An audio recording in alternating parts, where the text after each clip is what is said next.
Praise the lord. ఈ దినపు దేవుని వాగ్దానము ఇర్మియా గ్రంథము 32వ అధ్యాయము 42వ వచనము. నేను వారిని గూర్చి చెప్పిన మేలంతటినీ వారి మీదకి రప్పింపబోచున్నాను. తండ్రి అయిన దేవుడు నీ జీవితంలో ఎన్నో వాక్కులను వాగ్దానములను అనుగ్రహించిన దేవుడు.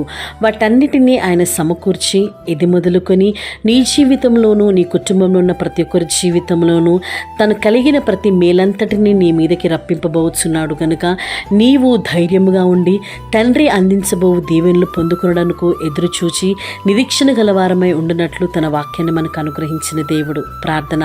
పరిశుద్ధుడా, కృప కలిగిన రాజా, సర్వోన్నతుడ, సర్వాధికారి అయిన మా ప్రియ పరలోకపు తండ్రి, నీకు వందనములు. మీరు ప్రభా ఇచ్చిన మాట చొప్పున నీవు చేయదలిచిన మేలంతటిని నీ బిడ్డల మీదకి రప్పింపవచ్చిన విధానమును బట్టి వందనములు. ఇది మొదలుకొని అన్ని విషయాల్లో నీ యొక్క మేలులను వారు రుచి చూసినట్లు నీ కృపను అనుగ్రహించమని క్రీస్తు పేరిట వేడుకొనుచున్నాం తండ్రి. ఆమేన్.